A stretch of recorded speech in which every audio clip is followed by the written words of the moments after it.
Good day. My name is Jason Smart. I'm a special correspondent for the Kiev Post, and I'm a political scientist who studies the Putin regime and Russia.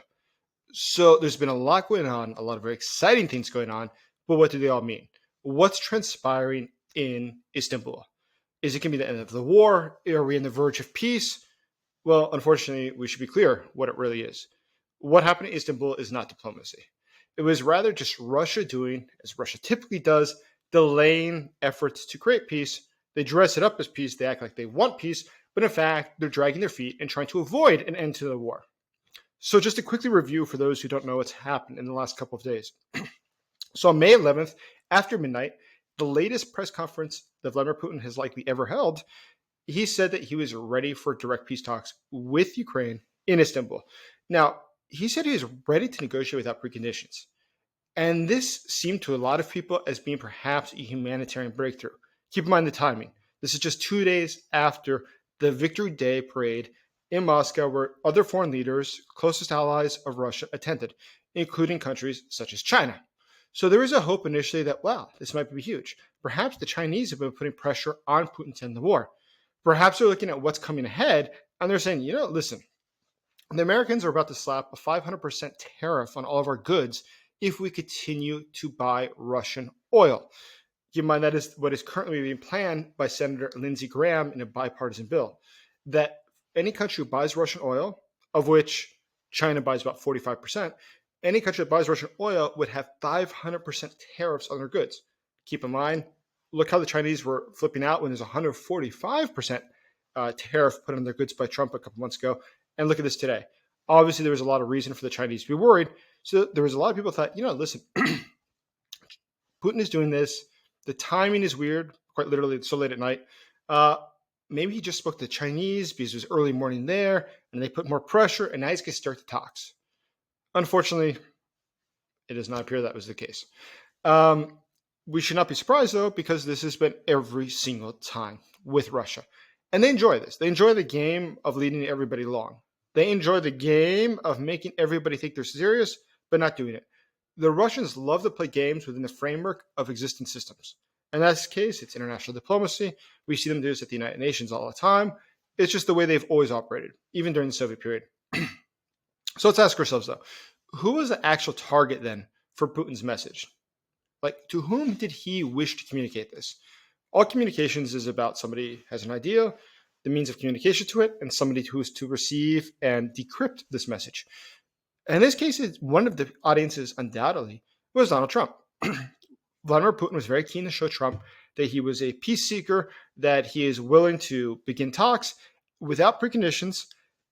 Most likely, both the president of Russia and the United States believed, listen, what's going to happen here is the Russians are making this great offer, and the Ukrainians are going to decline it. The Ukrainians are going to demand some preconditions, such as a recognition of sovereignty or peace guarantees. And that's why I think when Trump initially wrote onto his Truth Social saying that Zelensky should attend, Zelensky's very quick and very correct response was, great, I'll be there Thursday in Istanbul waiting to meet with Putin directly, one-on-one. Now, that's fascinating. Now, imagine had Zelensky and Putin sat down, undoubtedly, I think they could have found an end to the war. And the whole world, I think, paused. I was thinking, is this the big breakthrough we've been waiting for? Sadly, it was not. And I think that's something else we've realized is that Russia likes to get everybody excited, likes to lead everybody to believe they want peace. But still today, to quote the CIA from a couple months ago, the Russian objectives, that is Vladimir Putin's objectives, in this war have not changed. It remains exactly the same. And that became very clear as this peace summit approached. When it became clear that, one, Vladimir Putin would not attend, but more than that, he wasn't even going to send his foreign minister, Lavrov. Now, Lavrov, in his actual value in the Kremlin, his very low value, it said that he didn't even know that the 2022 invasion was going to go down until a couple of hours before it started. Nobody really cared what Lavrov thought or said or did. Rather, his job is just to roll around giving Kremlin mouthpieces with other mouthpieces, repeating these same sort of trite lines about Russia defending its national sovereignty and defending Russian speakers. It's just crap. And he knows that himself. I mean, Lavrov is not dumb. He's an intelligent man. He does speak 6 or 7 languages, including translator quality East Asiatic languages and Southern Asiatic languages. His English is phenomenal. His daughter speaks better English than she speaks Russian because she was raised in New York City while he was working at the United Nations. But not even Andrei Belousov, who's the one who replaced Sergei Shoigu, who is the head of the Ministry of Defense last year. Shoigu was replaced by Andrei Belousov. And you would assume that Belousov would attend. I mean, we're talking about a war here. So it makes a lot of sense that the guy who's in charge of diplomacy and the guy in charge of war would show up. But the Russians decided to perform a diplomatic slap in the face by not sending anyone equivalent to the rank of Minister of Defense or Secretary of State. Ukraine's own defense minister, Rustem Umerov, was at the talks. He's in Istanbul. And what's even more incredible or more surprising, perhaps, is not surprising, I guess, that the Russians would insult the Ukrainians or not send a rank equivalent. That's sort of be expected. But this time around, what's interesting is the intentional slap in the face of the Americans. So keep in mind, Donald Trump did say he's currently in the Middle East, going around different Arab countries, collecting airplanes for himself, and doing other things like this. He said that he's willing to come up to Istanbul if it would help. He's willing to help negotiate a deal. But the Russians also gave him a cold shoulder. And that's something that is definitely an FU to the White House. You're not sending even somebody to meet with Marco Rubio, the Secretary of State. That's amazing. So it's not just the Ukrainians to whom they wish to give a cold shoulder. It was also the Americans. And the Russian delegation that is being sent consists of 8 officials. When you look at their bios, it's very clear that these are people not empowered to make real decisions. Most of them are not diplomats, and they don't have a background really in this. So what does that mean? Well, just on the surface, what it very clearly means is that this is a show, this is theater, this is not really a search for peace. But if we want to play Kremlinologist and analyze who are these 8 people that the Russians have chosen to go to Turkey, we see something sort of interesting. So leading the delegation is a guy named Vladimir Medinsky. Now, he's not a diplomat. He's a cultural ideologue. He's written the textbooks for schools in Russia about Russian history. It's amazing what he writes. It's a revanchist. It's nonsense. It's propaganda. It is not history. And in fact, it's just a justification for Russian imperialism. And there's 2 things that make him, I think, particularly interesting. Aside from the fact that he plagiarizes not only his dissertation, but also the textbooks he writes, what makes him interesting is, 1, he was part of the talks in 2022 to prevent the wars from breaking out and to stop the war. And he failed. But those talks, everybody knows very clearly, Russia had no intention of not invading Ukraine. It had already been decided. So to send back the same guy who has the same lack of control or ability to control what happens is a clear sign. We're sending you a guy who's ideologically so extreme that he doesn't believe Ukraine is really a country to negotiate with you. And he's somebody who can't actually influence the outcome of events. What sort of outcome do you think Putin's expecting? Putin was not expecting an outcome. But what makes it even more a little bit of a rub it in Ukraine's face is that he specifically, Medinsky, was born in Ukraine. So he most likely still has his family in Ukraine, his parents at least, or his other relatives, because he only went to Russia in the Soviet period to study at MIGIMO, which is their University for Foreign Relations, their very prestigious University for Foreign Relations. But prior to that, he lived his whole life in Ukraine. Presumably, he does speak Ukrainian fluently, and he has chosen to go against that and to rather accept Russian imperialism as his life's message. Next to him, the most high-ranking person, if we were to look at a lineup, is probably Mikhail Goluzin. Now, he's the deputy foreign minister for the post-Soviet space. So he's someone in the foreign ministry, yes, but he's dealing with a part of the world which the Russians consider to be their territory, their sphere of influence. Sending him is something that's obviously to make a point about we're not treating you as a true foreign country like we would deal with a European state or something. We're treating you as like our next door neighbor, our younger brother, or something like this. Likewise, Alexander Fomin is a military official who they decided to send. What we know about him is that he's a very tough guy. He's there for diktat. He's not there to chat and find diplomacy. Igor Kostakov is the head of the GRU, which is the Russian military intelligence. It's the Russian equivalent of GUR or HUR in Ukraine.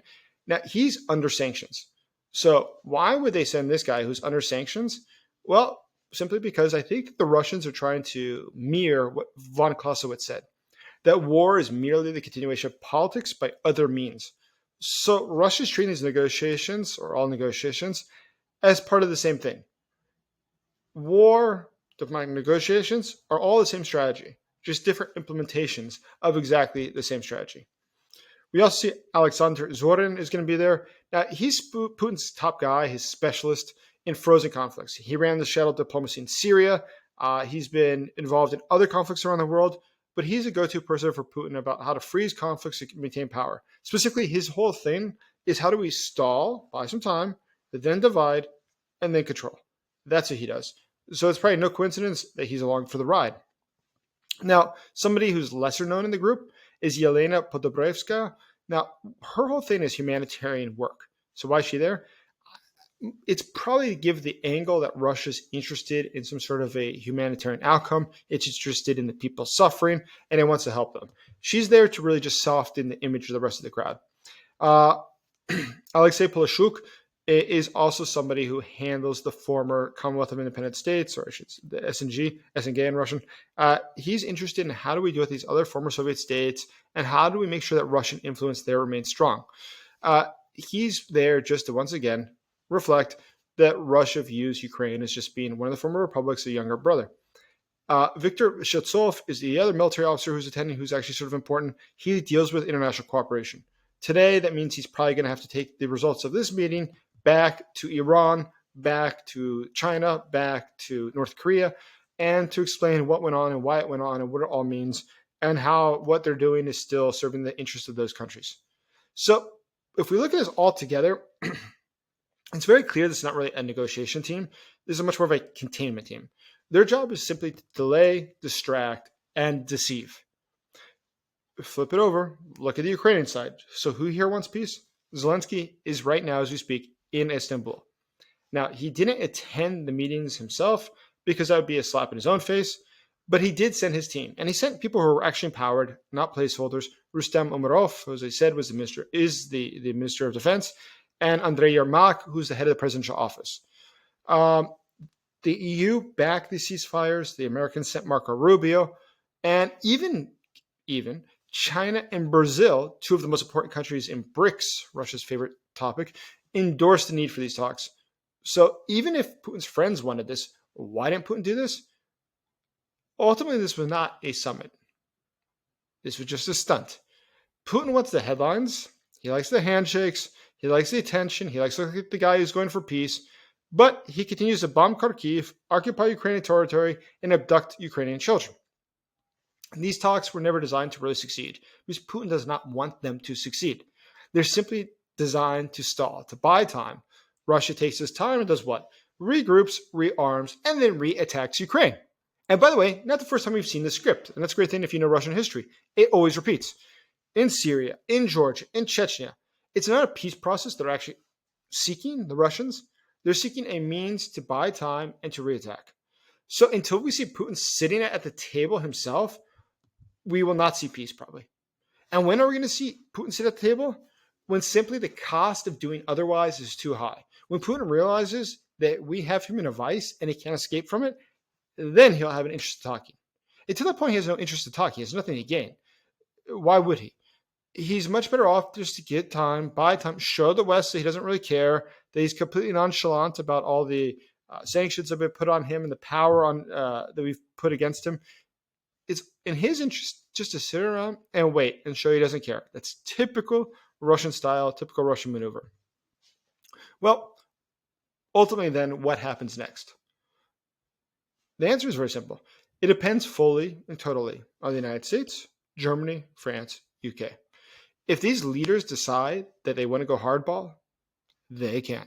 We can not only completely break the Russian banking system, that's very doable. We can definitely drive down the cost of oil. That's very doable. We could definitely destroy the Russian economy. If we wish to, really could destroy the Russian economy.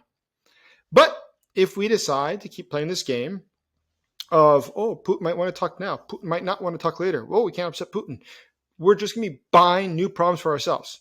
We cannot reward these delays with more diplomacy because it shows weakness. The Russians do not understand this. I mean, just fundamentally in their minds, they say, why are these people so crazy?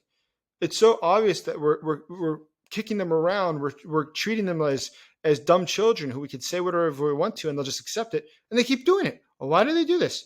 And if we accept symbolic gestures as progress, we're giving the authoritarians room to breathe. Quite the opposite. We have to show force. We have to show that we're serious. And with the Russians, it's actually not that hard because history showed that. If they are shown this is a red line and the first toe that goes across gets cut off, they don't go across the red line anymore. Russia's quite simple and straightforward in that. But real peace will only come, as with all dictators, if finally they are confronted. If they're courted and treated as equals, we have to worry about diplomatic protocol, they laugh at us and they use it against us. So the first step to confronting Putin is to stop pretending like we believe that he's even trying to negotiate. So we should dispel this myth, this dream, and be frank. He's fighting a war against Ukraine and the West. We've tried all sorts of efforts to get Putin to negotiate. We've talked to him. We've offered carrots, offered very little sticks. But we allow Putin to force all of our efforts to fail. We do not hold Putin's feet to the fire. And so if there's one thing that we can be absolutely certain about from Russian history, it is this. It is that Putin will not stop until Putin is stopped. We must stop Vladimir Putin or this war will continue. Please like and subscribe below. And please check out my Substack article on this topic, also below. I appreciate your time today. Thank you. And thank you for supporting Ukraine.